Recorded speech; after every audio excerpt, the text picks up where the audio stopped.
Hai, Assalamualaikum to my International Relation lecturer Dr. Muhammad Zaki bin Ahmad, and for my group presentation I'm going to explain about the introduction of diplomacy. Diplomacy already has been used before the century before, because it is not for countries to relate towards other countries. It can also be used person to a person, a family to a family, a race to a race, because diplomacy is not a small thing and it's not bind to foreign policy. We can use diplomacy in all sorts of forms. They are public, they are private diplomacy.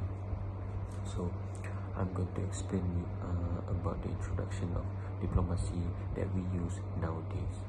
But nowadays, diplomacy has been looked as a method used by diplomats and representative by countries to conduct and negotiate with other countries. For example, people are in the embassy, in example, our Malaysian embassy, diplomats, ambassador, trying to create a diplomacy act with Singaporean ambassador. So that's what we call diplomacy, when we are negotiating and doing business between two countries nowadays. Assalamualaikum and very good morning. My name is Muhammad Akmal Faidi bin Muhammad Fisal, and today I will present about the functions of diplomacy. There are in fact many functions of diplomacy that can make diplomacy an essential ingredient for any peacefully and efficient change. The reason to negotiate with other person has always been the cause of diplomacy being in existence. The structure of diplomatic posts have changed from a loose one to an organized institutions for a specific purpose. While the structure of diplomatic posts have changed, the functions always remain the same. There are 4 functions of diplomacy from the screen that you can see, which is the establishing friendly relations with other states, and the second one is the resolving the interstate disputes, and the third major function is acquiring and understanding our position and view of the states, and the fourth function of diplomacy is the protections of interests. Okay, for the first functions of diplomacy is involves the establishing the friendly relations with other states. The purpose is for achieving the state goal and avoiding conflicts. This also can produce the advantage obtainable from the cooperative pursuits of common interests. For example, representative will do the negotiate with other state, because in doing that, the representative will find a common interest between these two states. Finding a common interest is vital in conducting negotiate, because with a common interest, representatives are able to devise a solution that is in the interest of both sides and can establish friendly relations. These activities can prevent violence from being employed to settle remaining argument over conflicting ones. The second functions of diplomacy involve the resolving interstate disputes. These functions can secure the agreements and compromise between states over different issue and problem. The gathering of information and subsequent identifications and evaluations of the receiving states can resolving the interstate disputes. Diplomatic posts concern that with gathering and information can make a better relations. Okay, for the third major functions for diplomacy is about acquiring and understanding position and view of states. This function can determine the friendliness to the home states and power potentials of each organization. In order to determine the degree of stability of the host nations, the level of social and cultural tension between the citizens of the host country and the levels of social peace and cohesion will be measured. Okay, for the last function we can see from the slide is the protections of interest. In order to defend and promote the interests of the country and its citizens living abroad, diplomacy is always at work. Defense of interest is the bedrock of diplomatic practice. It works by accommodations, reconciliations, and goodwill to protect the compatibility from the incompatibilities. We also can see the role of diplomat in these functions. For example, a diplomat often seeks to discourage or alter policy that he thinks are biased against his country interests. It is his duty to protect the people, property, and interests of the citizens who live in territories of state to which he is posed. This implies that the main aim of these activities of diplomat is to promote the national interests, be it political, economic, commercial, cultural, and so on. From this function, we can see that diplomacy plays an important role in international affairs across all these roles. I think that's all from me. Now I will pass to my friend to elaborate more about diplomacy. Thank you. Assalamualaikum. My name is Muhammad Faris Aiman. My metric number is 270772. So I'm going to present about the types of diplomacy, which is the public diplomacy and the economic diplomacy. For the public diplomacy, it been called as the diplomacy of individuals, either of the numerous government-sponsored attempts to interact directly with international audience. All official attempt to persuade targeted segments of international opinion to endorse or tolerate the political interests of a government are part of the public diplomacy. Public diplomacy has two specific kinds, which is the branding or cultural exchange. The first one, the government attempt to boost its reputation without finding help for any immediate policy goal. To promote a better picture of themselves in the world, states use branding strategies. The United States, for example, used public diplomacy during the Cold War in order to convince the European audience that the pillar of democratic government and private industry were preferable to Soviet alternatives. The second form of public diplomacy involves different tactics, where a group, often called the political advocacy, intended to promote faster outcomes. The actions of Kuwait in 1990 to win US mainstream support for an attack on Iraq reflect this political advocacy.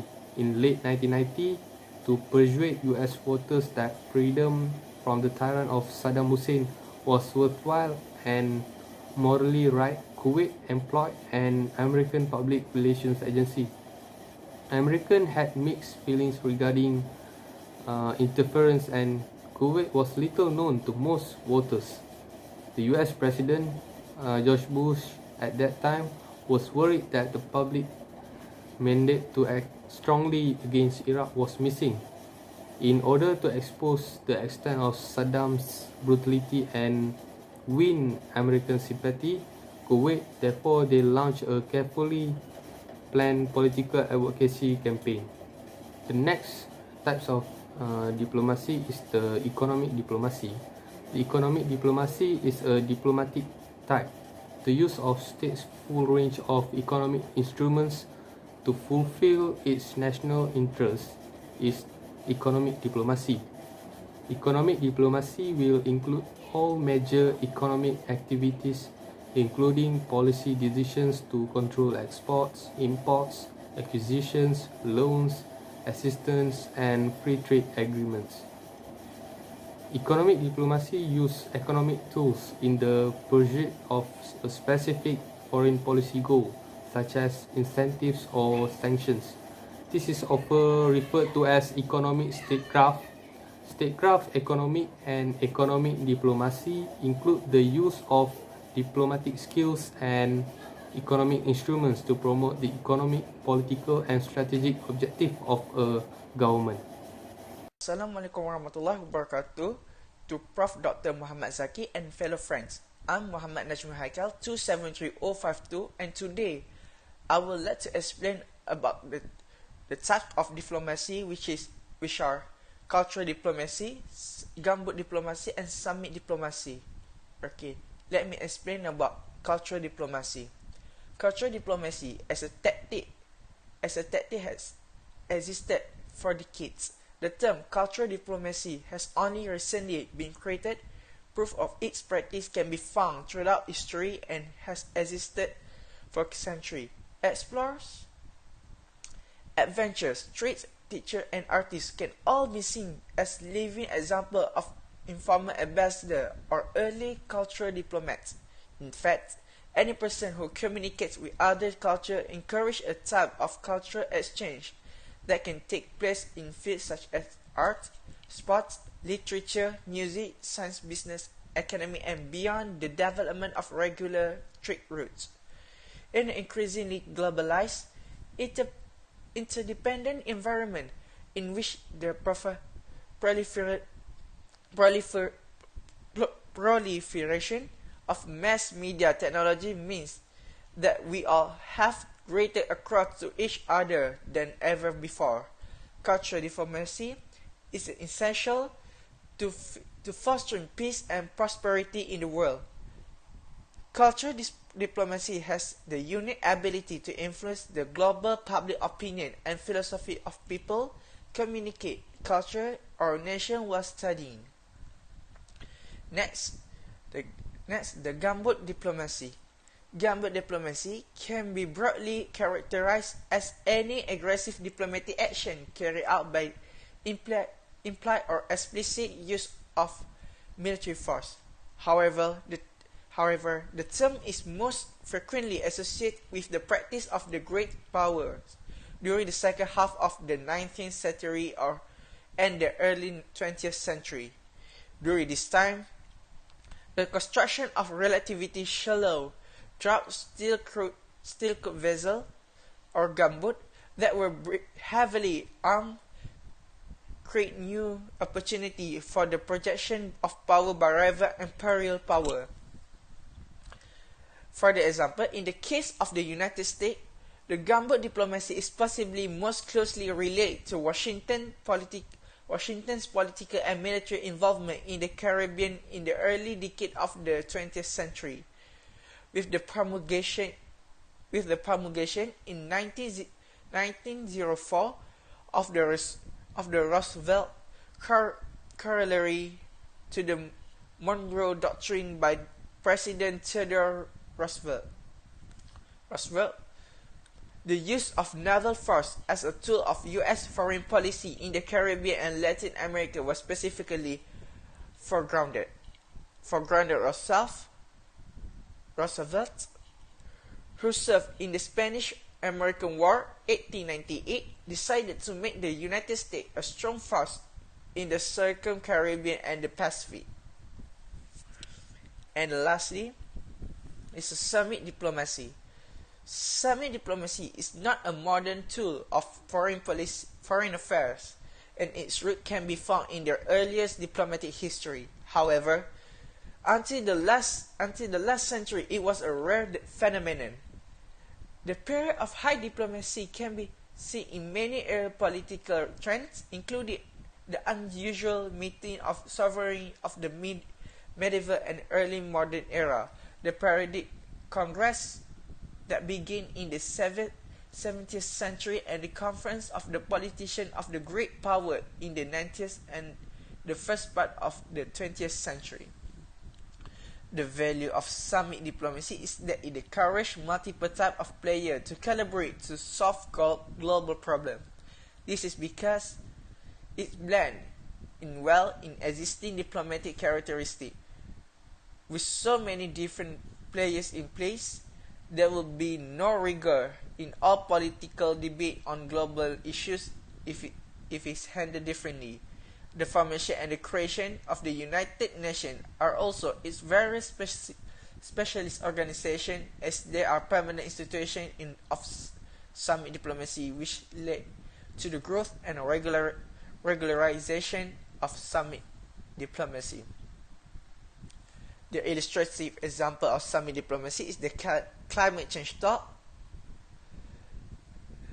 where the scientific community, non-government organization, member of society group, and ambassador from country negotiate and strive to find the solution to this urgent problem. I think that's all for me. And now I would like to give the role to my friend to explain about the role of diplomatic agent. Thank you and Assalamualaikum. And a very good morning to Dr. Muhammad Zaki and all my friends. My name is Muhammad Zain Ashraf bin Hisham. My metric number is 272020. So I will explain about the role of diplomatic agents.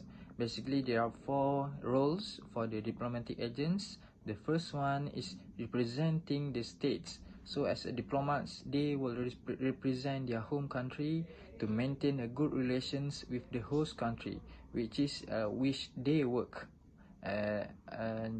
normally located in the host country's capital. So the diplomats is considered as a chief representative of their countries to do some important duties in the host state. For instance, as a letter of credence, full powers or authority to negotiate or to give or any instructions. So to protect them while they are in the foreign country, they are granted of in diplomatic immunity or freedom from persecution by the host country. So the next one is protecting the national interest. So as a diplomats, for sure they will protect the interests of their home country and its citizens by providing updates about the political and economic developments in their host country to help their citizens who are traveling abroad, and they also evacuate refugees. So they will explain and defend the foreign policies of their home country in a diplomatic way. So the third one is negotiating with the host states. So basically, as a diplomats, they have the responsibilities to conduct negotiation with the host states to settle on any specific issue between the several nations which are parties to a dispute. So as a diplomats, they should actively participate in any bilateral, trilateral, and multilateral negotiation with different approaches in settling any issue or any conflict. So lastly, as a diplomats, they must promote the friendly relations between the host country and the home states.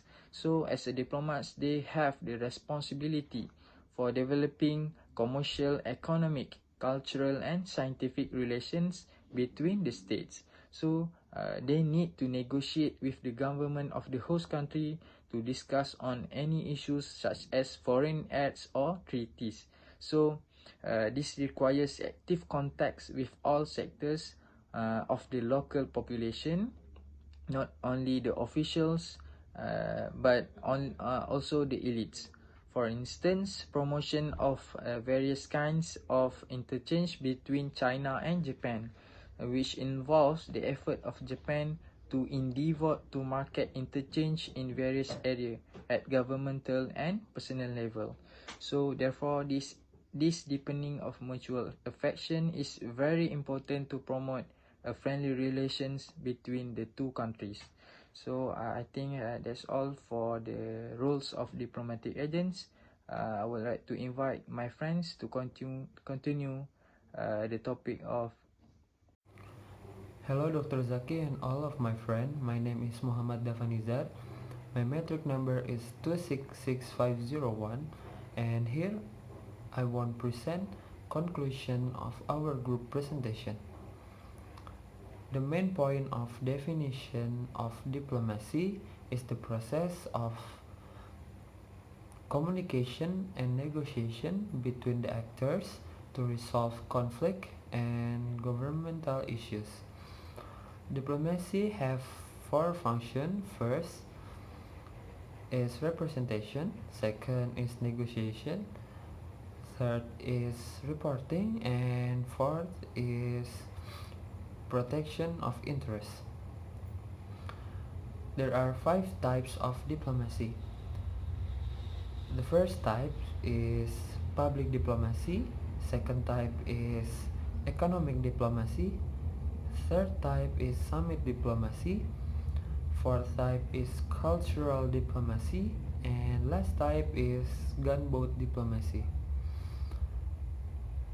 Diplomatic agents have 4 roles in diplomacy. Role number 1 is representing the sending state. Role number 2, protecting the national interests. Role number 3 is negotiating with receiving state. And role number 4 is promoting friendly relations. That's all from us. Thanks for your time and your attention. If you have any question, you can ask to us after this video presentation. Thank you very much, and wassalamualaikum warahmatullahi wabarakatuh.